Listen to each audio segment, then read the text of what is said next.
ጤና ይስጥልኝ ተመልካቾች፣ ይህ አዲስ ዋልታ ቴሌቪዥን ነው። አንዋር አብራርና እስጢፋኖስ አበራ የአዲስ ዋልታን አጀንዳ ፕላስ ይዘን ቀርበናል። የአጀንዳ ፕላስ ለሀገራችን ለኢትዮጵያ የሚበጁ ሀሳቦችን የምናነሳበት ፕሮግራም ነው። የዛሬው የአጀንዳ ፕላስ አጀንዳችን ደግሞ ከሰሞኑ የአማራ ክልል የሰላም ካውንስል ያቀረበው የሰላም ጥሪ ነው። ተመልካቾች እንደምታውቁት በተለያዩ የጸጥታ መደፍረስ ችግሮች ውስጥ የነበረው የአማራ ክልል ወደ ቀደመ ሰላሙ ለመመለስ የተለያዩ የህብረተሰብ ክፍሎች ጥረት እያደረጉ እንደሆነ ይታወቃል። ከህብረተሰብ ውስጥ የተወከሉና 15 አባላት ያሉት የሰላም ኮሚቴ በሳምንቱ የመጨረሻ ቀናት ላይ የሰላም ጥሪ አቅርቧል። በዚህ የሰላም ጥሪ ውስጥ ምን አይነት ጉዳዮች ተነሱ የሚሉትን ሀሳቦች ለማንሳት እንሞክራለን። የሰላም ካውንስሉ በተፈጠረው ግጭት ክልል ውስጥ የደረሰውን ጉዳት በስፋት ገልጿል። እነዛ የደረሱት ጉዳቶች ምን መልክ አላቸው፣ ምን መፍትሄ አቅጣጫ አስተቀመጠ የሚሉትን ሀሳቦች አንስተን በስፋት ለመነጋገር እንሞክራለን። ይህንን ፕሮግራም እንድትከታተሉ በዚሁ አጋጣሚ እንጋብዛለን። ፕሮግራሙን በመላው ዓለም በኢትዮጵያ በአዲስ ዋልታ ቴሌቪዥን ላይ መከታተል ይቻላል። በማህበራዊ ትስስር ገጾቻችንም ላይ ይህንን ፕሮግራም ታገኙታላችሁ። አዲስ አበባና አካባቢዋ ላይ ደግሞ በአዲስ ዋልታ 105.3 ኤፍኤም ላይ ፕሮግራሙን ልትከታተሉት ትችላላችሁ። ለማንኛውም አጀንዳ ፕላስ የዛሬውን አጀንዳ ይዞ ከመሸጋገሪያ በኋላ ይመለሳል። እንደ ሁሉ ጊዜው ይህ አዲስ ዋልታ ቴሌቪዥን ነው። ይህ አጀንዳ ፕላስ ነው።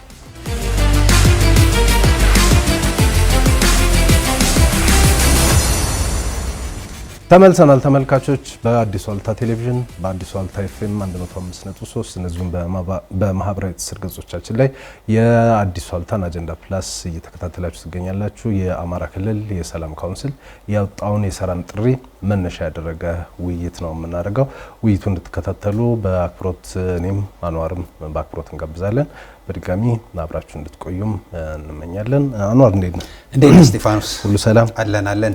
እንግዲህ የአጀንዳ ፕላስ ፕሮግራማችንን ይዘን መተናል። የሰኞውን ትኩረታችን የአማራ ክልል የሰላም ካውንስል ያቀረበው ጥሪ ነው። ግን መነሻ እንዲሆነን ሳምንቱ መጨረሻ ላይ ብዙ ሁነቶች ስለነበሩ በሀገራችን በአዲስ አበባም እነሱን ብናነሳ ብዬ ነው። አንደኛው እና ትልቁ የነበረው የሀገር መከላከያ ሰራዊት የመቻል ስፖርት ክለብ መቻል ለኢትዮጵያ በሚል የ80ኛ ዓመቱን እያከበረ ይገኛል። እንግዲህ መቻል በሀገራችን ስፖርት ውስጥ ትልቅ ቦታ ያለው ክለብ እንደሆነ ይታወቃል። ከነ አበበ ቢቂላ ጀምሮ ያፈራ በኋላም ሌሎች በአትሌቲክሱም በእግር ኳሱም ብዙ አስተዋጽኦ ያደረገ ነውና 80 ዓመት ጉዞውን እያከበረ ነው።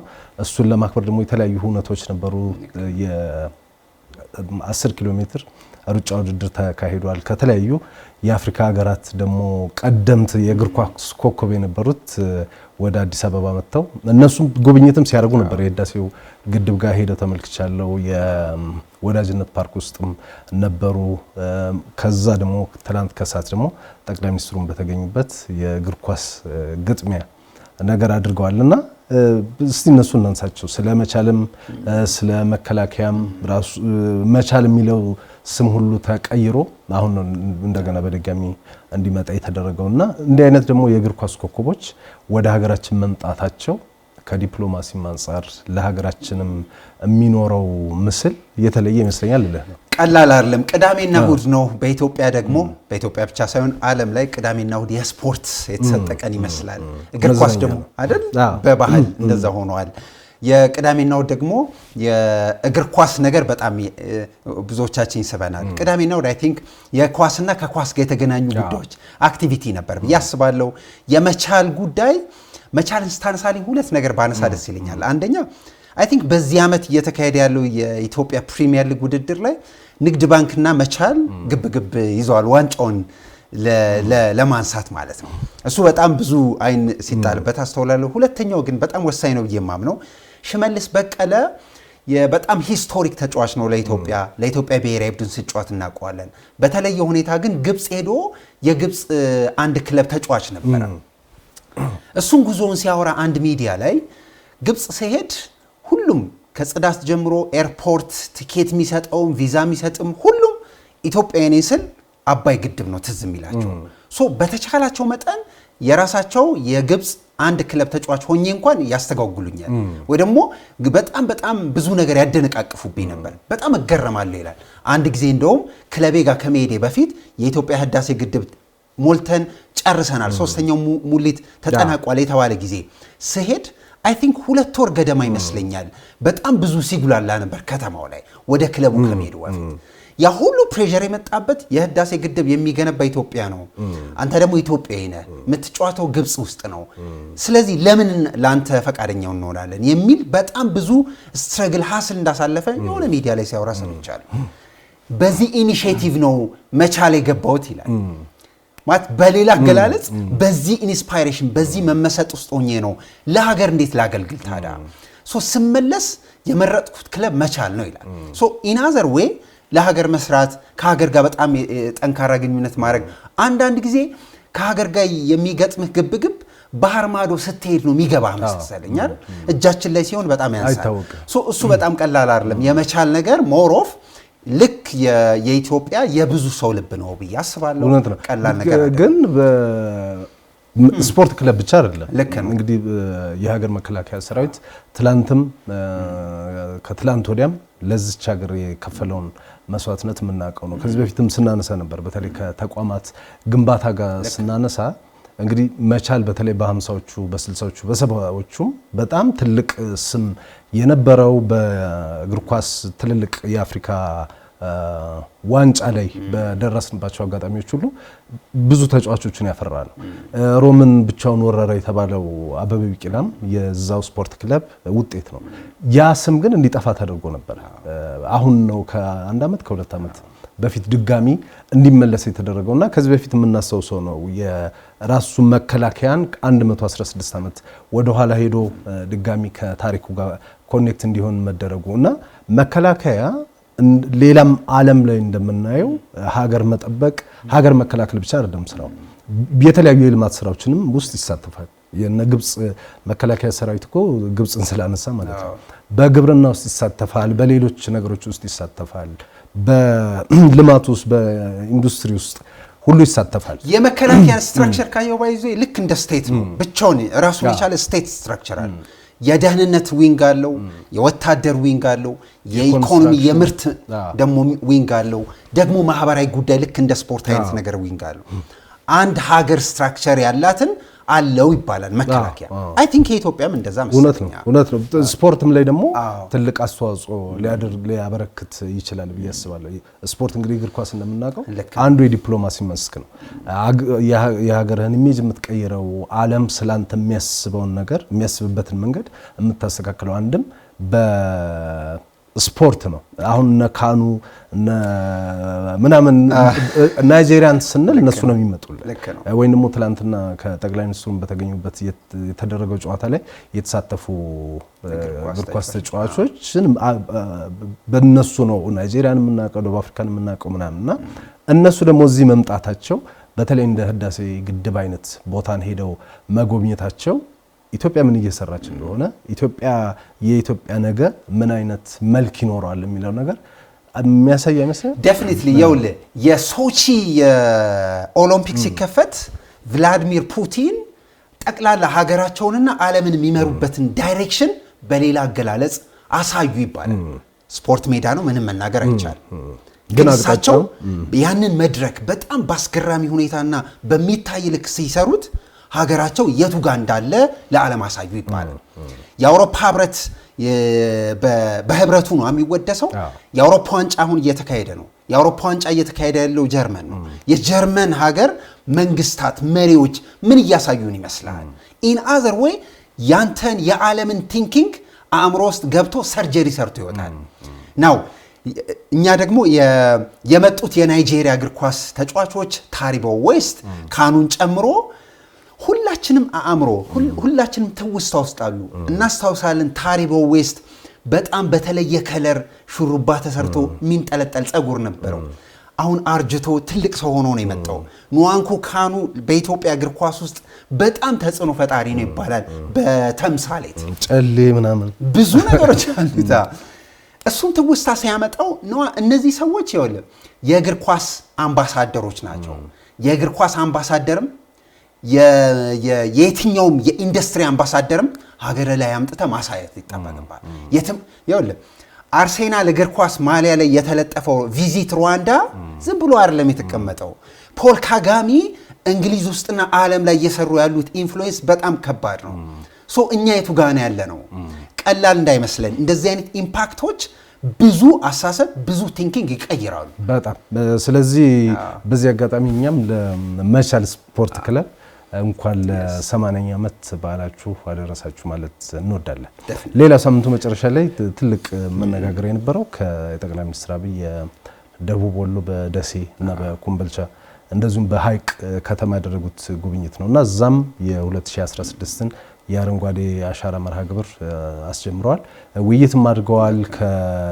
ካልተሳሳቱ ከኮምቦልቻ እስከ ደሴም ከዛ በኋላም እስከ ሐይቅም ድረስ በራሳቸው እያሽከረከሩ ነው የሄዱትና ደማቅ አቀባበል ተደርጎላቸዋል። ብዙ ነገሮችም ነበሩ በከተማ ውስጥና ሲምቦሊክም ይመስለኛል የአማራ ክልል ያለበትን ሁኔታ የምናስታውሰው ነው። ያ አካባቢ ደግሞ ምናልባት የምታውቀው ከሆነ ከኮምቦልቻ ጀምረህ ደሴ ብለህ እስከ ሐይቅ ድረስ በእምነቱ ብትመጣ ትልልቅ እንደነ ግሸን አይነት ቦታዎች ያሉበት ነው። በእስልምናም ቢኬድ ትልልቅ የእስልምና ሃይማኖት መምህራን እና ትምህርት ቤቶች ወይም ደግሞ መድረሳዎች ያሉበት ነው። በባህልም ብትሄድ በቱሪዝምም ብትሄድ ብዙ ሀብት ያለው ብዙ ጸጋ ያለው ግን ብዙ ያልተሰራበት ቦታ ነው። ሐይቅ ደግሞ በተለይ በክርስትና እምነት እንደ ትልቅ እንደ አንድ ዩኒቨርሲቲ የሚቆጠር የአብነት ትምህርት ቤት ያለበት ነውና ያ አካባቢ በደንብ ቢሰራበት ቢለማ ብዙ ኢትዮጵያን መጥቀም የሚችል ነው። ደሴና ኮምቦልቻ በጣም ቅርብ ለቅርብ ሆኖ ግን የማይገናኙ በጣም ዙሪያ ጥምጥም የሚካሄድባቸው ናቸውና እሱን ሁሉ ከህብረተሰቡ ጋር ይነጋገራሉ ብዬ አስባለሁ። ትልቅ አቅም ስላለው አካባቢ ከዛ ደግሞ የአረንጓዴ አሻራ መርሃ ግብርንም አስጀምረዋልና ዘንድሮ በአማራ ክልል ብቻ ወደ 1.9 ወር ወደ 2 ቢሊዮን አካባቢ ችግኞችን ለመትከል የታሰበ እቅድ እንደነበረ ባለፈው ሳምንትም ስናነሳ ነበርና ልክ እጽዋቱ እንደሚተከለው ወይንም ደግሞ ልክ አረንጓዴ አሻራ እንደሚያርፈው ስለ ሰላምም በዛው አጋጣሚ መነሳት አለበት ብዬ አስባለሁና እንዴት አገኘኸው ልልህ ነው። የደሴውን ጉዞ ቀላል ነገር አይደለም። ሁለት ሲሪየስ ነገር ያሳያል ብዬ አስባለሁ። ቀደም ብለህ እንዳልከው ደሴ ኮምቦልቻ የሚባሉ አካባቢ እዚህ ሀገር ላይ በጣም በቅርበት ያሉ ከተሞች ወይ ደግሞ ቦታዎች በጣም ባስቀያሚ በማናውቀው በማይገባን ምክንያት ተቆራርጠው ነው። እሱን መቀጠል ያስፈልጋል። ሪኢንቴግሬት መደረግ ያለበት በነገራችን ላይ እንግዲህ ትልልቅ ተራራዎች ስላሉ ነው በደሴና በኮምቦልቻ ከተማ ቦታ አይደለም። ገባኝ። አይ ዲዛይንም የሆነ ጊዜ ተሰርቶ አይቻቃለሁ። በጣም አጭር ዲስታንስ ደሴና ኮምቦልቻን አንድ በጣም የሚያቀራርብ ማለት ነውና ከተሞች መስፋት ከተሞች ሲቀራረቡ አብሮ ህብረተሰብ ይለወጣል ልልህ ሜጀርሊ ቲንኪንግ ነው። እሳቤ አእምሮ ውስጥ ያለ ሩቅ ነው። የሆነ ተራራ ሲሸፍንህ ሩቅ ነው የሚል በጣም ከየት የመጣ በጣም ያልተገባ ነው። ረጅም ጊዜ ቆዩ። በአንድም ይሁን በሌላ መልክ በልማት በግንኙነት በስትራቴጂ አእምሮውና ድልድዩን አፍርሰ መቀጠል ይቻላል። አይ ቲንክ የጠቅላይ ሚኒስትሩ ያ መስመር ጉዞ እሱ አንዳችብ ያደረገ ይመስለኛል። ሁለተኛ ያ መስመር ትልቅ የኢኮኖሚ አክቲቪቲ የሚካሄድበት ቦታ ነው።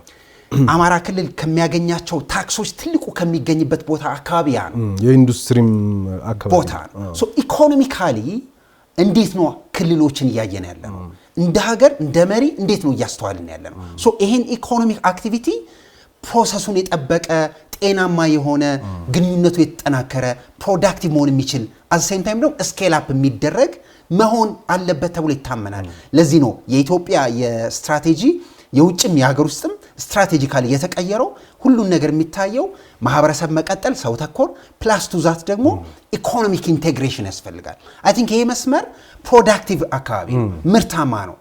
ከተረጂነት እንላቀቅ ሲባል ምርታማ ቦታዎችን የበለጠ ማምረት ሌላው ይህንን ማስተካከያ መንገድ እሱ ቀላል ነገር አይደለም። ሁለተኛው አስታውሳለሁ አንድ ጽሁፍ አንድ መጽሐፍ ነበረ የቪንቴጅ አዲስ አበባ የሚል የሆኑ ወጣቶች ነው የጻፉት የ16 እንደ መጽሔት ነገር ከዛ ሰበሰቡት አንድ መጽሐፍ ሆነና ቡክ ወርልድ ይታተም ነበር። በጣም በሃርድ ከቨር ነበር የታተመው። ቪንቴጅ አዲስ አበባ የ19 ምንድነው ያ ትውልድ የሚባለው ዘመን ላይ መጥፎ ገጽ ብቻ ነው ወይ ያለው? ሌላ ገጽ የለውም ወይ? ሰዎች ይጋባሉ፣ ይኖራሉ፣ ሰላም። እሱን ለምን አናሳይም? ያኔ ሀገሩን ሰላም የሚባል ጉዳይ ምን እንደሚያተርፍ ማሳየት እንችላለን የሚል ሐሳብ ያለው መጽሐፍ ነበር። አስተውሳለሁ። ትውስታ ማለት ነው፣ ቪንቴጅ ማለት ነው። ይሄን ትውስታ ግን ሲያነሱት ለምን መጥፎን ብቻ ትውስታ እናነሳ? ሁሉንም በጎም ነበር። ያልታየ ደግሞ አለ፣ ዘ አዘር ሳይድ ኦፍ ስቶሪ አለ። እሱን ስቶሪ ነው እነሱ የሚያሳዩት። እሱን ሲያሳዩ ስኬል አፕ ይደረጋል። አማራ ክልል ያሉ ግጭቶችን ግጭት እያለን ብቻ ማሳየት ጠቅላላ እዛ ክልል ላይ ያለውን የሰላም ገጽ ትልቁን ፓርት እየተሰራ ያለው ነገር ይሸፍነዋል። እንዴት እሱን እናሳይ? በአንድ ቀላል ትሪፕ ቀላል ዲፕሎማሲና በጣም ቀላል ኮሚዩኒኬሽን ትሰራል። እንደዚህ አይነት ፒአር ማግኘት በጣም ጥሩ ነው። በነገራችን ላይ የከተማ አስተዳደሩ በተለይ ደሴ ከተማ አስተዳደር እሱን ስላየኝ ማለት ነው በጣም ሊመሰገን ይገባል ብዬ አስባለሁ። ቅድም እንዳልነው የጸጥታው ሁኔታው የምናውቀው ነው፣ ግን የደሴ ያለበትን ሁኔታ ደግሞ ስትመለከት ብዙ ነገሮች ለምሳሌ የኮሪደር ልማት ተብሎ ባህር ዳርም ደርሷል፣ አሁንም ደሴም ደርሷልና ያ የኮሪደር ልማት ዥንጉርጉር የሆነውን የከተማውን መልክ በተወሰነ መልኩ ለመቀየር ማስታወቂያዎች እንደዚህ ብቻ የሆነ ስርዓት ያለው እንዲሆን ለማድረግ የከተማ አስተዳደሩ እየሰራ ያለው ነገር በጣም ሊበረታታ ይገባል። ከዛ ደግሞ የኮምቦልቻም ማነው ሐይቅም ላይ የሎጎ ሐይቅ ላይ እንግዲህ እሱንም አንድ የቱሪዝም መዳረሻ ለማድረግ እንደ ሌሎች አካባቢዎች እንደ ኮይሻ እንደነ ወንጪ እና እንደ ሌሎችም አካባቢዎች እዛም ላይ የቱሪዝም መዳረሻ ለመስራት እንቅስቃሴ እየተደረገ ነውና መቼም ያንን ሐይቅ እና ያንን አካባቢ የሚያቅሰው እኔ ስለማቀው ነው ምን አይነት መዳረሻ ሊሆን እንደሚችል ማመን የሚያቅተው። በጣም ውብ ቦታ ነው፣ በጣም ለማየት የሚማርክ ቦታ ነው። ግን ምንም ያለማ ምንም ጥቅም ላይ ያልነበረ ቦታ ነውና እዛ ቦታ ላይ እንደዚህ አይነት የቱሪዝም መዳረሻ መሰራቱ ደግሞ ተገቢ ነውና ይሄ በተለይ ከኢኮኖሚ አንፃር ቅድም እንዳልከው የምስራቁን የአማራ ክፍል የሚይዝ ነው። ከአፋር እና ከሌሎች አካባቢዎች ጋር የሚዋሰን ነው። የኢንዱስትሪ አካባቢ ነው። ከተማውም ደግሞ በታሪክም በምንም ብዙ ነገር ያለበት ነውና ያንን አካባቢ መለወጥ አማራ ክልልንም ብቻ ሳይሆን የሚለውጠው ሀገርንም ነው የሚለውጠው። አማራ ክልልን ብቻ ሳይሆን አፋርንም እንደገና ደግሞ ዋናውም ከዚህ ተነስቶ ሰሜን ኢትዮጵያ የሚደርሰው መንገድም ትልቅ በዛ የሚያልፍ ነውና እሱን መለወጥ ያንን አካባቢ መለወጥ ሀገርንም በብዙ መልኩ ይለውጣል ብዬ አስባለሁ። እንደዚህ አይነት የቱሪዝም እንደዚህ አይነት ሐይቅ ደግሞ ሲሆን እንዳልከው መዳረሻ መንገድ ያስፈልጋል። የኮሪደር ልማት እስጢፋኖስ መዝሙር አይደለም። ሁሉ ቦታ ላይ መዳረስ የሚኖርበት እንደ ሀገር አንድ ከተማ ከአንድ ቦታ ተነስተህ ሌላ ቦታ የምትሄድበት ስርዓቱን የጠበቀ ስታንዳርዱን የጠበቀ ፕሮዳክቲቭ መሆን የሚችል ምርታማ መሆን የሚችል በፍጹም የሚቀጥለው መንግስት ሲመጣ የማይቸገርበት ኢንፍራስትራክቸር መስራት ትልቅ ኮሚትመንት ይጠይቃል። ይሄን አዲስ አበባ ላይ ብቻ አይደለም የምታቆመው፣ ሶ ዘ ካንትሪ ነው የምትወስደው። ይሄን የመውሰድ ኃላፊነት ቀላል አይደለም።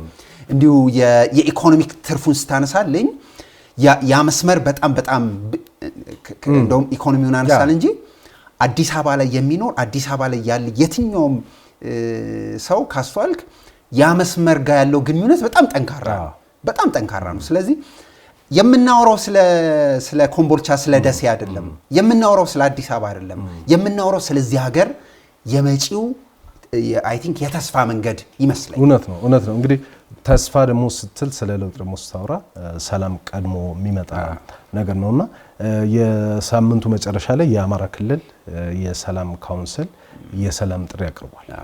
ማን ነው የአማራ ክልል የሰላም ካውንስል የሚለው ነገር ደግሞ ሲመጣ እንግዲህ የአማራ ክልል ያለበትን የጸጥታ ሁኔታ እናውቃለን። ባለፈው ሳምንትም ስናነሳ ነበረ። በተለይ እንግዲህ ከአምና ከነሐሴ ሐምሌ መጨረሻ ጀምሮ ክልሉ የገባበትን ሁኔታ ተከትሎ ለሁለት ጊዜ በመጀመሪያ ለ6 ወር ከዛ በኋላ ደግሞ ለ4 ወር የቆየ አስቸኳይ ጊዜ አዋጅ በክልሉ ላይ ተደንግጎ ነበረ።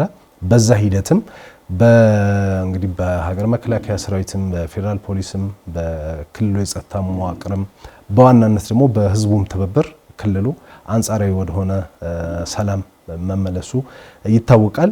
ይሄንን ወደ ሰላም መመለሱን ተከትሎ ደግሞ አሁንም ችግር ያለባቸው አሁንም የጸጥታ ችግር ያለባቸው አካባቢዎች እንዳሉም ደግሞ ማካድ አይቻልም። ስለዚህ ይሄንን ክልል ወደ ተረጋጋና ወደ ሰላም የሚመለስበትን መንገድ ለመፍጠር በተለያዩ አካባቢዎች ውይይቶች ሲደረጉ ነበረ፣ አዲስ አበባን ጨምሮ።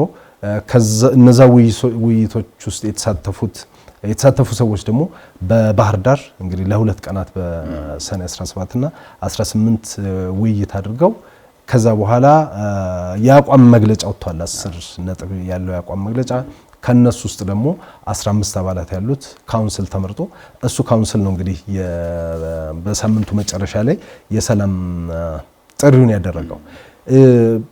10 ነጥብ የአቋም መግለጫው ምን አይነት ሐሳቦች ነበሩ የሚሉትን ነገሮች ብናነሳ በዋናነት የህዝቡን ጥያቄ ለማንሳት ሞክረዋል። ለሰላም፣ ለጸጥታ፣ ለውይይት ካለ ቅድመ ሁኔታ ድርድር የሚደረግበት መንገድ መመቻቸት አለበት የሚል ነገር በስፋት ተነስቷል። የሚዲያው አየር በሰላምን በሚሰብኩ እና ስለ ሰላም በሚያወሩ ሐሳቦች መሞላት እንዳለበት አንስተዋል። ለመንግስት ባለስልጣናት፣ ለፖለቲካ ፓርቲዎች፣ ለምሁራን፣ ለኪነ ጥበብ ሰዎች፣ በውጭ ሀገር ለሚኖሩ የዲያስፖራ አባላትም ጥሪ አቅርበዋል።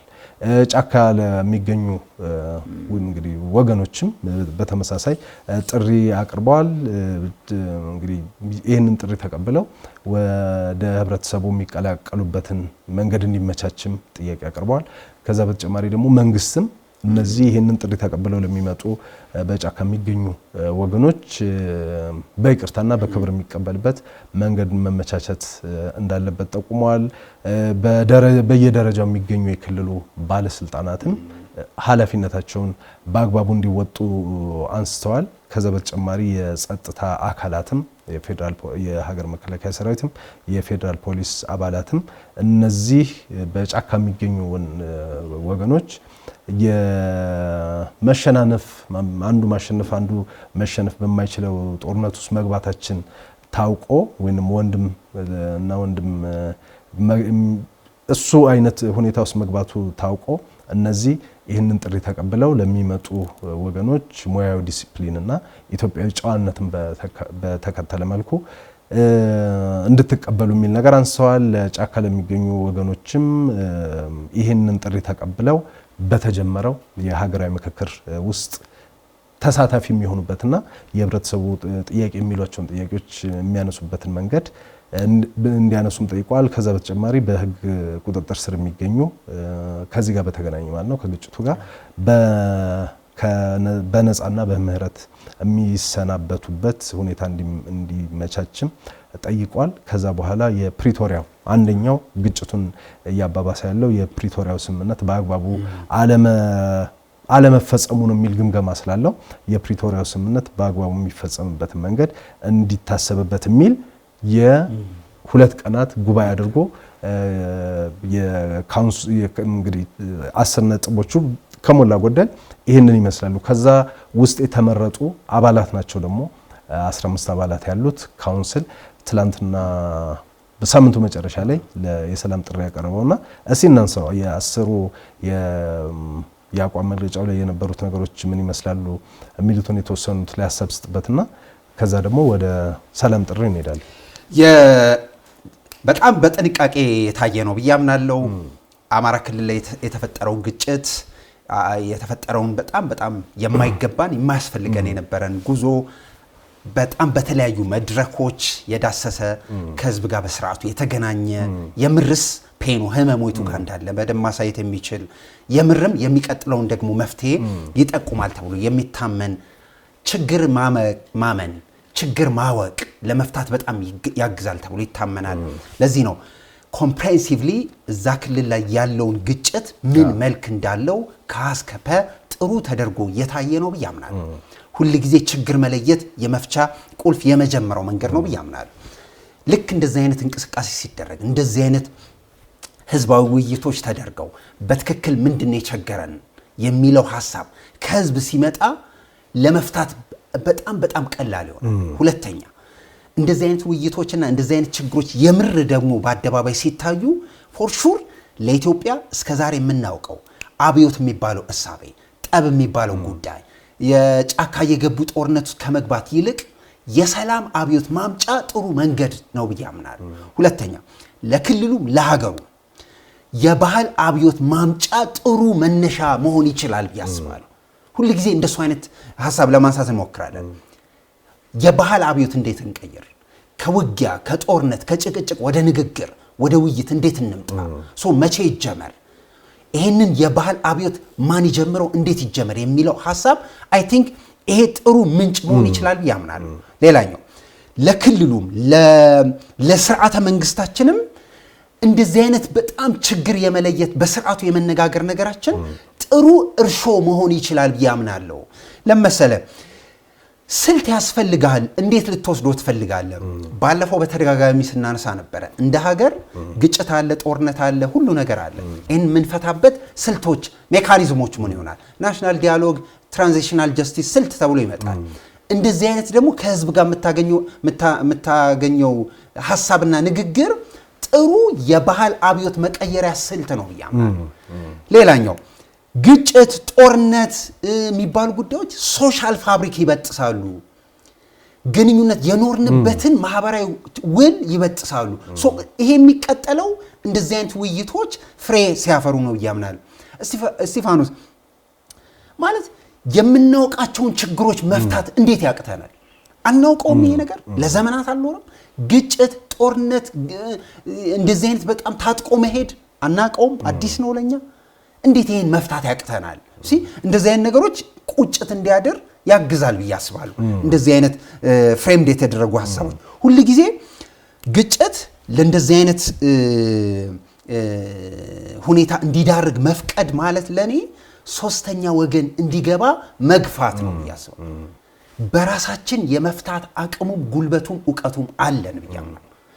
ልክ እንደዚህ አይነት ህዝብ ተሰብስቦ አንድ አካባቢ ላይ አንድ ቦታ ላይ ግጭት ሲነሳ መጥቶ ሲያወራ ሶስተኛ ወገን እንዲገባ አንፈልግም እያለን ነው ብያምናል። እውነት ነው። እንግዲህ ሁለት ነገር ነው እዚህ ጋር መነሳት አለበት ብዬ የማስበው። ህዝቡ ሰላም ፈላጊ ነው። በመንግስትም በኩል በተደጋጋሚ የሰላም ጥሪዎች ሲቀርቡ ነበረ። በታጥቀው የሚንቀሳቀሱ ወገኖችም ጥያቄ አለን የሚሉት ጥያቄ አላቸው። እነዚህ ሶስት አካላት እንግዲህ አንድ ላይ የሚመጡበትን መንገድ ማምጣት ከማን ይጠበቃል ብለን እዚህ ስናነሳ ነበር። የሃይማኖት አባቶች፣ ምሁራን እንደዚህ እያለንና እነዚህ የሰላም ካውንስሉ አባላት አንደኛ እኔ በግሌ ማድነቅ ፈልጋለሁ እንዲህ አይነት ደፋር የሆነ ኢኒሺዬቲቭ ስለወሰዱ። ሁለተኛ ደግሞ የሚያዋጣው የነሱ መንገድ ነው። ሶስተኛ ደግሞ ህዝብም በዚህ መልኩ ከነሱ ጎን ሊቆም ይገባል ብዬ በግል ያምናለሁ። በሳምንቱ መጨረሻ ላይ ያወጡት መግለጫ ላይ የመግለጫቸውን ርዕስም ሰላም ለሁሉም ሁሉም ለሰላም የሚል ነው። እንግዲህ ከሰላም ሁሉም ይጠቀማል፣ ሰላም ደግሞ የሚመጣው በሁሉም ትብብር ነው የሚል ነገር ለማንሳት ሞክረዋልና መግለጫቸው በብዙ መልኩ ድፍረትም የታየበት ችግሩንም ደግሞ በጥልቀት ለማየት የሞከረ ወደኋላም ሄዶ ወደፊትም ሄዶ ለማየት ይሞክራል። እንግዲህ እንደምናውቀው ነው የአማራ ክልል ህዝብ በተለያየ ጊዜ ስናነሳው እንደነበረው እዚህ ፕሮግራም ላይ የኢትዮጵያን ከሌሎች ወንድም ኢትዮጵያ ህዝቦች ጋር በመተባበር ኢትዮጵያን ያቆመ ኢትዮጵያን የገነባ እንደሆነ ይታወቃል። እዚህ መግለጫ ላይ ግን ባለፉት 50-60 ዓመታት የነበሩ የተዛቡ ትርክቶች በተለይ ደግሞ ቀኝ ገዢዎች ያስተዋወቁት ትርክት የፈጠረው ጫና በህብረተሰቡ ላይ ይሄ ጨቋኝ ተጨቋኝ የሚለው ትርክት ህብረተሰቡ ላይ ያልተገባ ጫና እንዲፈጥር ማድረጉን በዚህም የተነሳ ደግሞ ባለፉት ዓመታት እንደ ኢትዮጵያም ለበርካታ ዓመታት የግጭቶች ውስጥ መቆየታችን ያ ግጭት ደግሞ አሁንም መቀጠሉንና ችግሮችን ብዙ ጊዜ ተነጋግሮ ተወያይቶ ከመፍታት ይልቅ አሁንም እዛው የግጭት አዙሪት ውስጥ መቆየታችን ብዙ አክስሮናል የሚል መንደርደሪያው ላይ ለማንሳት ይሞክራል። አድዋን የመሰሉ ኢትዮጵያውያንን አንድ ያደረጉ ኢትዮጵያን በጋራ ያመጧቸው ትልልቅ ታሪኮች እያሉ ነገር ግን ዛሬ በዛ ደረጃ እንዳልሆንን ለማንሳት ይሞክራል መግለጫው። መደማመጥ፣ መነጋገር፣ መወያየት እንጂ የግጭትና ጦርነት ለኢትዮጵያ የሚያመጣው ነገር አለመኖሩን ይጠቁምና የአማራ ክልል ህዝብ በተለያየ አጋጣሚ የተለያዩ ጥያቄዎችን ሲያነሳ እንደነበረ በ2010 የመጣውም ለውጥ ጥያቄዎችን ይፈታል የሚል ተስፋ እንደነበረው እነዛ ተስፋዎች እንግዲህ በወቅታዊ አጀንዳ ከመጠመድ ጋር በተገናኘ ብዙዎቹ ምላሽ አላገኙም የሚል መደምደሚያም ያነሳል። በዋናነትም በተለይ የተዛባ ትርክት መስተካከል ህዝቡ ሲጠብቀው የነበረው ነገር እንደሆነ ይጠቁማል። ከዛ በኋላ ደግሞ የህገ መንግስት ይታረም ወይም ደግሞ ይሻል የሚሉ ነገሮች ከዛ ደግሞ የወሰንና የማንነት ጉዳዮች ተብሎ ይታወቃል። እንግዲህ የአማራ ክልል ህዝብ የተለያዩ ጥያቄዎች እንዳሉት እናውቃለን። ከለውጡም በፊትም ከለውጡ በኋላ ሲቀነቀኑ የነበሩ ጥያቄዎች ይታወቃሉ። ይሄኛው የአሁኑ መግለጫ የአሁኑ የካውንስሉ መግለጫ የተለየ አድርጌ የምወስደው በተለየ መልኩ በተለያየ ቦታ ሲቀርቡ የነበሩ የህዝቡን ጥያቄዎች ዘርዝሮ አንድ ሁለት ብሎ ወደ 5 የሚጠጉ ጥያቄዎች ነጥረው ወጥተዋል። አንደኛው የተዛባ ትርክት ማስተካከል ነው። ሁለተኛው የህገ መንግስት ይሻሻል የሚል ሐሳብ ነው። ሶስተኛው የወሰንና የማንነት ጉዳይ ነው። አራተኛ ደግሞ የኢኮኖሚ የፍትሃዊ የኢኮኖሚ ተጠቃሚነትና የውክልና ጉዳይ ነው። አምስተኛ ደግሞ በሌሎች ክልሎች የሚኖሩ የአማራ ብሔር ተወላጆች መብት ጋር የተገናኘ ነው። ሌላው ደግሞ ምናልባት የህግ ተጠያቂነት ጋር የተገናኙ ሐሳቦች መጥተዋል። አሁን እንዲህ አይነት ጥያቄዎች ነጥረው መውጣታቸው እነዚህ በተለያየ አጋጣሚ ሲዘረዘሩ የነበሩ ጥያቄዎች በዚህ መልኩ መውጣታቸው ከሰላም ጥሪው በላይ የሆነ እንግዲህ እነዚህ ሁሉም የኢትዮጵያ ህዝብ የሚጠይቃቸው ናቸው። እነዚህ ሁሉም የኢትዮጵያ ህዝብ እንዲስተካከሉ የሚፈልጋቸው ነገሮች ናቸው። እነዚህ የአማራ ክልል ህዝብ ጥያቄዎችን ከሌሎች ወንድሞች ጋር ሆኖ ለመመለስ የሚቻል እንጂ ወደ ጦርነት የሚከቱ አይደሉም የሚል ሐሳብም ካውንስሉ ያነሳልና እንደዚህ ነጥሮ መውጣቱ ካውንስሉ ወደ ኋላም ወደፊትም ሄዶ ታሪኩን ምንድነው የችግሩን ምንጭ ለማሳየት የሞከረበት መንገድ ከዛ ደግሞ ህዝቡ ሊስተካከሉልኝ ሊሻሻሉልኝ ይገባሉ ደግሞ የአማራ ክልል ህዝብ ጥያቄ በትክክል ምንድነው የሚለው ነገር እንዲዘርዝሮ ማውጣቱ ለንግግርም ለውይይትም ከዛ በኋላ ደግሞ ለመፍትሄም እንዲሄድ መንገድ የሚቀድ ይመስለኛል። ሁለተኛ ነገር ደግሞ የሚተቸውንም ተችቷል። መንግስትም የህዝቡን ጥያቄ በአግባቡ አድሬስ አላደረገም ብሎ ተችቷል። በሌላ በኩልም ደግሞ መሳሪያ አንስተው ጫካ የገቡትንም ወገኖች ተችቷል። በምን እነዚህ ጥያቄዎች በሰላም በንግግር በውይይት የሚፈቱ ናቸው የሚል ሐሳብ አንስቷልና ትንሽ ደፈር ያለ ወደፊት የሚያራምድ ይመስለኛል። አይ ቲንክ የአዲሱ መንግስት ባህሪ በተደጋጋሚ እንደምንለው የማይነኩ የሚመስሉ የማይደፈሩ የሚመስሉ ጉዳዮችን በመድፈር የሚታወቅ ይመስለኛል። በጣም ግራንድ የሆኑ ጉዳዮች እንደዚህ አይነት ቀልድ እንደዚህ አይነት ጨዋታ እንዴት እኛ ስቴት ላይ ታረጋለህ ይባል የነበረበት ዘመን እናስተውላለን። ሩቅ አይደለም። ችግሩ ሲነገረው የሚሰማ ችግር እንደዚህ ነው መባል አደባባይ ላይ ማየት በጣም ትልቅ ሪሊፍ አለው። ምክንያቱም የመሰማት የመደመጥ ችግር ነበረ እዚህ ሀገር ላይ ለዘመናት። ፕራዮርሊ ችግሩን ከመፍታት በፊት ችግር እንዳለበት ለመስማትና ለማድመጥ መሞከር የመጀመሪያው መፍትሄ ነው። ለዚህ ነው እንደ ስቴት እንደ ሀገር ፋውንዴሽናል ላንድ ስላይድ የሚባል ውሳኔ ነው። በጣም አሪፍ ነገር ነው ብዬ አምናለሁ። ሁለተኛ ይሄ ካውንስሉ መግለጫ መጀመሪያ ካውንስሉ አደራዳሪ አይደለም፣ ራሱ ገለልተኛ አካል ነው። መግቢያው ላይ በደንብ ያብራራል። አደራዳሪ አይደለም፣ አመቻች ነኝ። በሁለቱም ወገኖች መካከል በየትኛውም ቦታ በየትኛውም ሁኔታ በማንኛውም ሰው ይሄን ነገር ማመቻቸት ነው ሰው። ሁለተኛው ሰላም ለሁሉም ሁሉም ለሰላም የሚል መርህ ነው ያመጣው።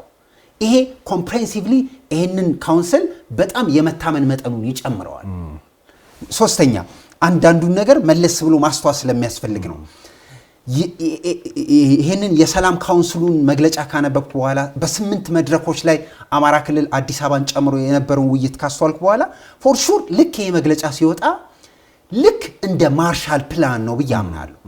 ብዙ ነገር የቀየረ የወደፊቱን የሚያሳይ ዓለም ላይ ተመልካቾቻችን አድማጮቻችን ማርሻል ፕላን ምን እንደቀየረ ቢያነቡት በጣም ደስ ይለኛል። ይሄ እንግዲህ ከሁለተኛ ዓለም ጦርነት በኋላ የአውሮፓን ኢኮኖሚ ለማሻሻል የተደረገ ፕላን ነው። ይሄ የሰላም ማርሻል ፕላን ነው ጎበዝ። ምን እንደመጣ ማስተዋስ በጣም ያስፈልጋል ብዬ አስባለሁ። እዚህ ጉዳይ ላይ ደፈር ብሎ እዚህ ጉዳይ ላይ ለመነጋገር መሞከር አሪፍ ነው። ሌላኛው ቀደም ብለህ ስጠቃቅሳቸው የነበሩ ችግሮች ይሄ ካውንስል የምርም እንቅጯን አስቀምጧታል። ምን ሸፋፍነው ነገር የለም። ለዘመናት ይዞን የመጣ ህመም ነው። እንደ እግር እሳት የሚከተለን ነው። የሆነ ቦታ ላይ ቁጭ አድርገን መነጋገርና ማውራት አለብን። መፍትሄ ያስፈልገዋል ያለውን በጣም ደፈር ብሎ ነው ያነሳው። ሁለት ነገር አንድምታ ይታየኛል። አንደኛው እንደዚህ አይነት ጉዳይ ማውራትና ጠረጴዛ ላይ ማስቀመጥ የማይቻልበት ዘመን ነበረ። አንድ የቀየረው አሳሰብ በፊት ከነበርንበት ቆፈን ወጥተናል ማለት ነው። እሱ ተላቆናል። ሁለተኛው እንደዚህ አይነት ጥያቄዎች ሲነሱ እንደዚህ አይነት ጉዳዮች ሲነሱ ሁልጊዜም በሁለቱም ወገን የመታመንም የማመንም ግዴታ አለባቸው። ታጣቂ ነኝ የሚለውም አስተዳደሩም የመታመን ግዴታ አለባቸው። ካልሆነ የእንቅጩን አነሳ ነው ሶ እንዴት እንፍታው? ሌላ መንገድ አይኖረንም። ሁልጊዜ እንደ ሀገር አንድ ፍሬም ለማበጀት ሞክረናል ብዬ አምናለሁ።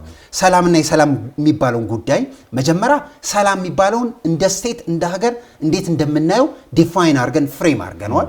ሁለተኛ ወደ ተቋም አበጅተንለታል። ይህ ቀላል ኮሚትመንት አይደለም። አዲስ ስለሆነን ነው ሰላም ሚኒስትርን ችላ የምንለው፣ ስላልኖርንበት ስለተገፋ ነው። እዚህ ጉዳይ ላይ በደንብ መታሰብ ያለበት ይመስለኛል። ሁለተኛ ቀደም ብለ የተቃቀስካቸው ዘርዘር ብሎ ያነሱት ደፈር ብሎ የተቃቀሷቸው ነገሮች የትርክት መዛባት የኢትዮጵያ ትልቁ ስብራት እንደሆነ በተደጋጋሚ አንስተናል። ይሄ አማራ ክልል ሌላኛው ፔኑ ነው። ሶ መነጋገር አለበት፣ መፈታት አለበት። ህገ መንግስቱ ላይ ጥያቄ አለን፣ ባንዲራው ላይ ጥያቄ አለን፣ አስተዳደራዊ ጥያቄ አለን። ሌትስ ዲስከስ። ካላወራን ልክ ነው ወይ ጫካ እየተገባ የተፈታ መፍትሄ አለ ብዬ አላምንም። እዚህ ዓለም ላይ ዞሮ የሚመጣው ሀገሩ ላይ የሚያመጣው ፔን ነው ይቅርታ ቆራጥ። ለዚህ ደግሞ ሩቅ መሄድ አይገባንም። እንግዲህ ከ5 ከ6 ዓመት ቀድሞ የነበረውን አስተዳደር እዛ አስተዳደር ላይ ሲነሱ የነበሩ ጥያቄዎች አሉ። ያ አስተዳደር ሲወስዳቸው የነበሩ እርምጃዎች አሉ። ያን አስተዳደር መቀየር የተቻለው ግን በትጥቅ ወይም ደግሞ በጫካ ሳይሆን ሰላማዊ በሆነ መንገድ ወጣቶች በመሩት በኋላም ደግሞ ከውስጥ በመሩት የለውጥ ኃይሎች የመጣ ለውጥ ነው። ጦርነት እንግዲህ የካውንስሉ መግለጫ ላይ በጣም የሚያስደነግጡ ነገሮችን ተመልክቻለሁ። በካውንስሉ በራሱ ጥናት ይሁን ወይም ደግሞ ገለልተኛ የሆነ ጥናት አላቅም ወደ ከ12 እስከ 13 ቢሊዮን ብር የሚደርስ የኢኮኖሚ ጉዳት መድረሱን ይጠቁማል። ከዛ ደግሞ ከ3.6 ሚሊዮን በላይ ህፃናት ከትምህርት ቤት ውጪ እንደሆኑ ይታወቃል። 13 ቢሊዮን ብር ማለት ለኢትዮጵያ ምን ማለት እንደሆነ መገመት ነው። 3.6 ሚሊዮን ህፃናት ከትምህርት ቤት ውጪ ናቸው ማለት ደግሞ ብዙ በምስራቅም በሰሜን የሚያጎራብቱንን ሀገራት ብናይ ይህን ያክል ቁጥር የሌላቸው አገር ተብለው ያሉ አካባቢዎች አሉና ይሄ ሊያስደነግጥ የሚችል ነው። ይሄ እንግዲህ ከክቡሩ የሰው ልጅ ነፍስ ቀጥሎ ስለ ኢኮኖሚ ስናነሳ ነው። በዚህ የተነሳ ነፍሰ ጡር እናቶች በቂ ሕክምና ክትትል ባለማግኘታቸው ህይወታቸውን ማጣታቸውን ይጠቁማሉ። ህፃናት፣ እናቶች ለከፍተኛ የስነ ልቦና ጉዳት እንደተዳረጉም ይጠቁማሉ። እገታ በከፍተኛ ሁኔታ ክልል ውስጥ ተስፋፍቷል የሚል ነገር ያነሳሉ። ዜጎች በጠራራ ፀሐይ ይዘረፋሉ፣ ይገደላሉ፣ ትልልቅ የሚባሉ ፕሮጀክቶች ቆመዋል የሚል ነገር ሲነሱ ነበር። አማራ ክልል ውስጥ ያሉ ትልልቅ ፕሮጀክቶችን ብዙዎቹን እናውቃቸዋለን። በመንገድ ብንል፣ በግብርና ብንል፣ በሌሎቹ በምናውቃቸው ማለት ነው። እንግዲህ ዜጎች ለፍተው ጥረው ያገኙት ገንዘብ በጠራራ ፀሐይ የሚዘረፍ ከሆነ ዜጎች የሚታገቱ ከሆነ ከዛ ደግሞ ከሁሉም በላይ የሚያሳስበው ደግሞ የስነ ልቦና ጫና ነው። ዛሬ ስነ ልቦናው የተጎዳ ዛሬ በግጭት በአዙሪት ውስጥ ያደገ ህፃን ነገ ምን አይነት ስነ ልቦና ይዞ ነው የሚያድገው? ይሄ ስለዚህ ሀገር ነገ የምናስብ ከሆነ ነገን የምንሰራው ደግሞ ዛሬ ደግሞ የምንሰራ ከሆነ ልጆች ላይ ነው መሰራት ያለበትና እንግዲህ ሌሎች ጥያቄዎችም ይኖራሉ። ስለ ካውንስሉ ስላነሳን እነዚህ ከሆኑ ጥያቄዎቹ የተዛባ ትርክትን ለማስተካከል ግጭት ያስፈልጋሉ። መንግስት ኃላፊነቱን ግዴታውን ተወጥቶ እነዚህ የተዛባ ትርክት መቀየር አለበት። ይሄ ግን አሁን የመጣ ሳይሆን እንደተባለው ከጣሊያን ጀምሮ ባለፉት ዘመናት ደግሞ በተለያየ መንገድ ሲሰሩ የነበሩ ስራዎች ናቸው።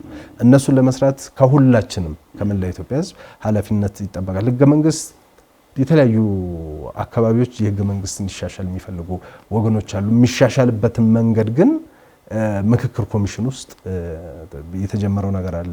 የወሰን የማንነት ጉዳይ ሌላኛው የተጠየቀ ጥያቄ ነውና ይሄንንስ በምን መልኩ ነው የሚፈታው?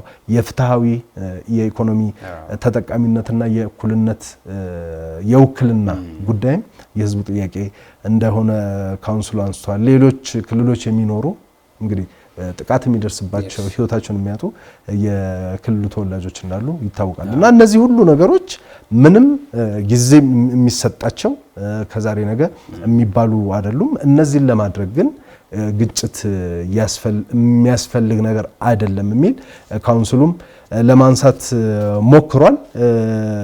ስለዚህ ህዝቡ አሁንም ለሁለት ወገን ቀረጥ እየከፈለ ነው፣ ለመንግስትም በዛ በኩል ላሉትም የሚል ነገር አንስቷል።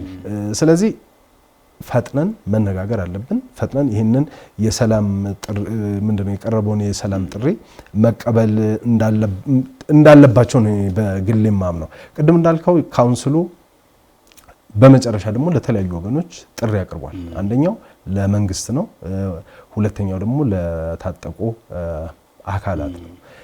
መንግስት ካለ ምንም ቅድመ ሁኔታ ታጣቂዎቹም እንደዚሁ የተኩስ አቁም የሚያደርጉበትና የህዝቡ ስቃይ የህዝቡ ችግር የሚቆምበትን መንገድ ፈጥነን ምንድነው መፍትሄ መስጠት አለብን። የህዝቡ ስቃይ የህዝቡ ችግር የህዝቡ ሞት ስንል ደግሞ እንደሌላው ሰምተን ሳይሆን እኛም እዛ ውስጥ ኖረን የችግሩን አይተን ነው የሚል ነገር አንስተዋል። ራሳቸውን አመቻች እንጂ እኛ አደራዳሪ አይደለንም። የምንሰራው ሁለት ወገኖች ተገናኝተው መነጋገር የሚችሉበትን መንገድ እንደሆነ ጠቁመዋል። በመንግስት በኩል ለመነጋገር ለመወያየት ፈቃደኛነቱን አንስቶ የታጠቁት ወገኖች ግን በተበታተነ መንገድ የሆነ ሰብሰብ ብሎ የተደራጀ ኃይል ስለሌለ እሱ እንደሚያስቸግር ለማንሳት ሞክሯል። ከዛ በተጨማሪ ደግሞ በማንም በኩል አድሎ እንደማይፈጽሙ ለመንግስትም የማድላት ነገር እንደማይፈጽሙ ለታጣቂዎቹም የማድላት ነገር እንደማያደርጉ ጠቁመዋል። የሰላም ጥሪም አቅርበዋል ለፌደራል መንግስቱም ለክልሉም ለታጣቂዎቹም ማለት ነው። ስለዚህ ጦርነት ከመተላለቅ ውጪ መፍትሄ ያመጣም የገባ ነው። አንዱ አንዱን ማሸነፍ የማይችልበት ጦርነት ውስጥ ነው። መነጋገርና መደራደር ግን ሁለቱንም አሸናፊ የሚያደርግ መንገድ ነው። ስለዚህ በተለየ መልኩ ይህንን እንምረጥ የሚል ሀሳብ መጥቷል። እንግዲህ መንግስት በተለያየ አጋጣሚዎች የሰላም ጥሪዎችን ሲያቀርብ ቆይቷል። ያንን የሰላም ጥሪ ተቀብለው ወደ ህብረተሰቡ የተቀላቀሉ ብዙ ታጣቂዎች እንዳሉ ይታወቃል። የቀሩም ደግሞ አሉ። አሁን ደግሞ ይሄኛው እድል መጥቷልና ቅድም ስትል እንደነበረው በግሌ ማምነው 14 በዚህ መቆም የለበትም። 13 ሚሊዮን ይግባ 20 ይግባው 30 ይግባው 40 ይግባው ከሌለው የክልሉ ከሌለው የሀገር ኢኮኖሚ ላይ ይህንን እያደረግን በዚህ መጠን ተማሪዎች ከትምህርት ቤት ወጥቶ የምንቀጥለው መቼ ነው? ማድረግ የማንችለው እንግዲህ አመት ሞላ ብዙ የተለወጠ ነገር የለም በትጥቅ በተደረገው ነገርና ደፋር ውሳኔ አያስፈልግም ወይ? በመንግስት በኩል እንግዲህ የተጀመረው ነገር ይኖራልና በዛስ በኩል ደግሞ ታጥቀው የህዝብ ጥያቄ ያለን ብለው በሄዱት ወገኖችስ በኩል ድፍረት የተሞላበት መንገድ መሄድ አያስፈልግም ወይ? ይህንን ለመረበሽ አሁንም በማህበራዊ ሚዲያ የተለያዩ ሀሳቦችን የሚሰጡ እዚህ ውስጥ እንዳትገቡ እዛ ውስጥ እንዳትገቡ የሚሉ ሰዎች እንዳሉ ይታወቃል። በተለይ ውጭ ሀገር ሆነው ግን ለህዝብ ሲባል ለተማሪዎች ሲባል ለእናቶች ሲባል ለነፍሰ ጡር እናቶች ሲባል ከእልህ ከይሉንታ ምን ባላለው እንዴት እንደዚህ ስል ቆይቼ እንደዚህ ያደርጋለሁ ከሚል አስተሳሰብ ወጥተን ህዝብን የሚጠቅም ሀገርን የሚጠቅም ክልሉን የሚለውጥ ኢትዮጵያን የሚለውጥ ውሳኔ ማሳለፍ የለብንም። ይኸውልህ አንዳንዱን ነገር በጣም በጥንቃቄ ካላሰብከው እና በስርዓቱ ካልተነተንከው ምን እንዳጣህ አይገባም። ይሄ ሁሉ ተማሪ ከትምህርት ሲወጣ ማለት የሚቀጥለውን ጄኔሬሽን እድሜውን እየበላ ነው። በተቻለን መጠን ሀገሩንም ቀየውንም እስከዛሬ ሰራ ነው ካሁን በኋላ የምንሰራው በትውልድና በዜጋ ነው ብያምናለሁ። ሁለተኛው ገንዘቡ ሲጠቀስ በዚህ መጠን ሲሆን እንደዚህ አይነት ቢሊዮን ብሮች ለአንዳንድ ክልል አመታዊ በጀት የሚበጀት ነው። አመታዊ በጀት በአጭር ጊዜ መብላት ፕሮዳክቲቪቲን ይገላል። ሁለተኛ አማራ ክልልን ያሉትን ግጭቶች አማራ ክልል ብቻ እንደው ኬዛ አርገን አንሳን እንጂ የትኛውም ቦታዎች ላይ የሚነሱ ግጭቶች ካከረምካቸው ጥያቄ ወደ መፍትሄ ካልሄደ ሁለት ነገር ይገጥማል። አንደኛው ስኮፑ እየሰፋብህ ነው የሚሄደው፣ የጉዳዩ ሽፋን እየሰፋ ይሄዳል። ሁለተኛው ኮዙን አታውቀውም፣ መነሻው ምን እንደሆነ አታውቀውም፣ ምክንያቱም ረጅም ጊዜ ስለሚሄድ። ይሄ ሁለት ደግሞ ቶታሊ ሀገሩን ወደ አላስፈላጊ ፕሬሸር ውስጥ ነው የሚከተው። ሁለተኛው አማራ ክልልን ይሄንን ክልል ከግጭት ከጦርነት መጠበቅ ኢትዮጵያን መጠበቅ ነው። ኮንሲስተንትሊ እዚህ ጉዳይ ላይ የጸና አቋም አለን ብዬ አምናለሁ። ለዚህ ነው እዚህ ጉዳይ ላይ በደንብ መታሰብ አለበት። ካውንስሉ ያነሳው ሐሳብ የሌሎች ደግሞ ቀደም ብሎ እንዳልከው በዘርዘር ብሎ በክፍል ሲያስቀምጥ በሌላ አገላለጽ ካውንስሉ እየጠየቀ ያለ የሚመስለኝ ነው ብዬ ማምነው ቢሆን ደስ የሚለኝ አንደኛው አርበኝነት መንገድ ተከተሉ ነው የሚለን። አርበኝነት ያስፈልገናል። አሁን በጦር በጎራዴ ያመጣነው የአድዋ ድል አርበኝነት አሁን በዚህ ዘመን እንድገመው፣ በንግግር በውይይት ወደ ውይይት በመምጣት እናምጣው። ሁለተኛው ከትናንት ታሪካችን ይልቅ ዛሬ ያለፈው 3 ዓመት በአይናችን ያየነው ችግር የበለጠ ሌሰን ይወስዳል። የበለጠ ችግር መፍቻ መንገድ ማድረግ እንችላለን። ሶስተኛው መስከን ካልቻልክ መደማመጥ ካልቻልክ በሴራ በብዙ ከተተበተበ አይ ቲንክ የዚህን ሀገር ችግር የዚህን ሀገር የፖለቲካል ኢኮኖሚ ጉዞ ያወሳስበዋል። ሶ እንፍታው፣ የሆነ ቦታ ላይ አቁመን እንፍታው። ካልሆነ ችግሩ እጅና እግር ያጣል። አትደራደሩ፣ አትወያዩ፣ አትነጋገሩ የሚል ግሩፖች እንሰማለን። አልቲሜትሊ ሳትወያይ ሳትደራደር ሳትከራከር የመጣ ዓለም ላይ ሰላምና መፍትሄ አለ ብዬ አላምንም። ናው እዚህ ጉዳይ ላይ በደንብ መታሰብ አለበት። ሚዲያ ላይ ያለውን ላንሳለና አላጠቃል አይ ቲንክ በጣም አጠቃላይ ሚዲያ እዚህም ሀገር ያለ ባህር ማዶም ያለ የዚህ ሀገር ባለስልጣን የሆነም በኮሚኒኬሽንና ከኮሚኒኬሽን ጋር የተገናኘ የሰላም ካውንስሉ ያነሳውን ነገር በደንብ ካየው በጥንቃቄ አጀንዳ ማፍጠር መስራት አለበት ያምናል። ምክንያቱም የሰላም አጀንዳ አንደኛው የቤት ስራችን ነው። ሁለተኛው በአንዳንድ ክልሎች ውስጥ አማራ ክልልን ጨምሮ ኢንቴንሲቭ ግጭትና ጦርነት እንዲገባ በጣም ውትወታ የሚያደርጉ መገናኛ ብዙሃኖች አይ ቲንክ 3 ኢንትረስት ያላቸው ይመስለኛል። አንደኛ ከሰላም ይልቅ የፖለቲካል ቁማር ውስጥ ነው ያሉት። ቢዝነስ ንግድ ያደረጉት ግጭቱን መነገጃ ፖለቲካል ኢኮኖሚ ያደርጉታል። ፖለቲካል ኢንተርፕረነር ወደ መሆን እያደጉ ነው። ሁለተኛው ሀገራቸውን አሳልፈው ለሶስተኛ ወገን እየሰጡ ነው፣ ይወቁትም አይወቁትም። ሶስተኛው በዚህ መንገድ ከሄድክ በዚህ መንገድ ከቆየ አይ ቲንክ የሞራል ወንጀል እየሰራን ይመስለኛል።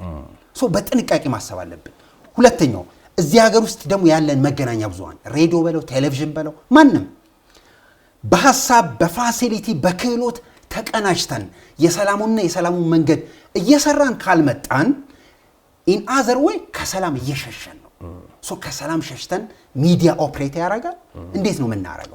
በደንብ መታሰብ ያለበት እዚህ ረገድ እኔ የክልሉ ሚዲያ በጣም መመስገን ያለበት ይመስለኛል፣ የአማራ ሚዲያ ኮርፖሬሽን። ምክንያቱም ዘገባዎቹን ምን አይተ ከሆነ በጣም ገለልተኛ በሆነ መንገድ ሰላምን ፕሮሞት በማድረግ ብዙ ሲሰሩ እመለከታለሁ። ምን ላነሳል ፈልጌ ነው የጥሪ ሲያቀርብ ለክልሉም ለፌደራሉ መንግስት ካውንስሉ ይሄንን እንቅስቃሴ ስንጀምር በርቱ ያሉን እንዳሉ ሁሉ መንግስት ደግሞ እሺ አይላችሁም ብለው የተከላከሉን ወይም ደግሞ ያጣጣሉን ሰዎች አሉ። ስለዚህ ከመንግስት የምንጠብቀው ዋናው ነገር ታማኝነት ወይም ደግሞ ከመንግስት ለቃሉ መታመን እንጠብቃለን የሚል ነገር አንስተዋል። ለታጣቂዎቹ ደግሞ በድርድርና በንግግር ችግሩን ለመፍታት ቁርጠኛ መሆን አለባችሁ የሚል ነገር አንስተዋል። ውጭ ሀገር ሆነው ዳያስፖራ ምናምን ሆነው እንታገላለን ምናምን በሚል በሚዲያም በምንም የሚንቀሳቀሱ ወገኖች አሉና እነሱን ደግሞ ይሄንን ህዝቡ ስቃይ ውስጥ ነው፣ ህዝቡ ችግር ውስጥ ነው። በግጭቱ የተነሳ ቅድም እንዳልነው በቢሊዮን የሚቆጠሩ ውድመት ደርሷል። የክቡር የሰው ልጅ ህይወት ጠፍቷልና ይሄንን የምንላችሁ ሰምተን ሳይሆን ኖረ ነው። ስለዚህ ስለ ሰላም ብታወሩ ስለ ሰላም ብትነጋገሩ ይሻላል፣ ይሄንን የሰላም መንገድ ብትደግፉ ይሻላል የሚል ነገር አንስተዋል። ከዛ መጨረሻም ላይ እንግዲህ ሁሉም ለሰላም ሰላም ለሁሉም የሚል ጥሪም አቅርበዋል። በወንድማማቾች በአንድ ሀገር ዜጎች መካከል የሚደረግ መገዳደልና ጦርነት መቆም አለበት የሚል ሀሳብ አንስተዋል። እንግዲህ ባለፉት ወራት የነበረውን ሂደት እናውቃለን። በጸጥታው ዘርፍ የሀገር መከላከያ ሰራዊትም ፌደራል ፖሊስም የክልሉም የጸጥታ መዋቅር የሰራቸው ስራዎች ይታወቃሉ። ክልሉም ወደ ነበረበት ሁኔታ እየተመለሰ እንደሆነ ይታወቃል። አሁን ደግሞ የእርሻ ወቅት ነው። ነገር ግን አሁንም አንዳንድ ግጭት ባለባቸው አካባቢዎች ቅድም ባልነው ቁጥር ተማሪዎች የተፈናቀሉበት ማነው ከትምህርት ገበታ ውጪ የሆኑበት ሁኔታ አለና ከወራት በኋላ ደግሞ አዲስ ዓመት ይመጣል።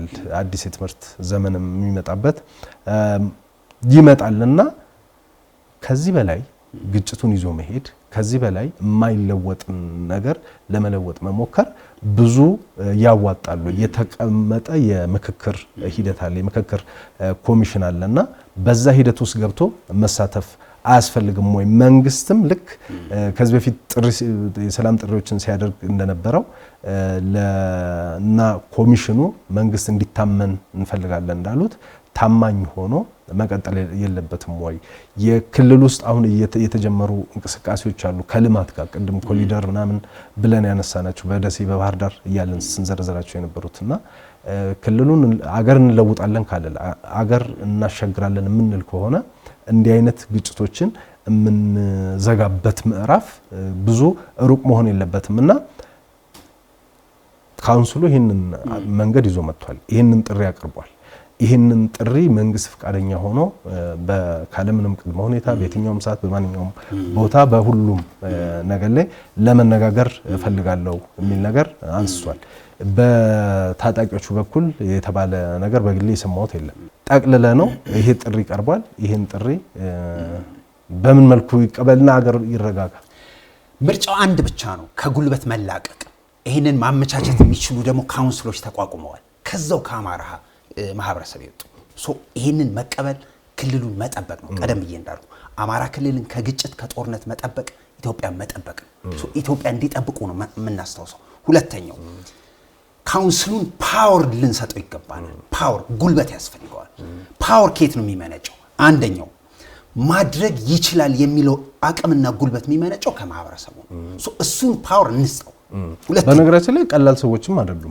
በሃይማኖትም የሃይማኖት አባቶች ያሉበት፣ ምሁራን ያሉበት፣ ወጣቶች ያሉበት ብዙ እንግዲህ ከሁሉም ከክልሉ አካባቢዎች ከተደረጉ መድረኮች ብቁ ናቸው ተብለው የተመረጡ ናቸውና የብቃትም ጥያቄ የምታነሳባቸው አይደሉም። የታማኝነትም የምትጠራጠራቸውም አይደሉም ልልህ ነው። እዚህ ላይ ፓወር ከሰጠ ነው ስትራክቸሩን በጣም ጥሩ መፍትሄ ያመጣል፣ ጥሩ መደላደል ይፈጥራል ብዬ አምናለሁ። ፓወር ቀደም ብዬ ለማንሳት እንደሞከርኩት ሁለት መንገድ አለው። እንደዚህ አይነት ስብዕና ያላቸው ሰዎች ሲሰበሰቡ ሁሉም ሰው ግሪን ላይት ፓወሩን ከሰጣቸው ነገሩ ያድጋል።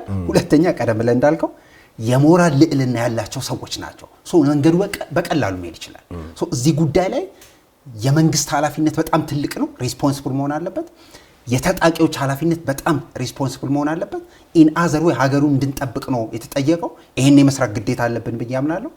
በጣም በጣም በጣም ብዙ ሰው ይህንን የሰላም መንገድ በጥሩ እንዲጠናቀቅ ፎር ሹር ተስፋ ያደርጋል፣ ይለምናል ብዬ አምናለሁ። ስለዚህ በዛ ረገድም ሁሉም ማገዝ አለበት።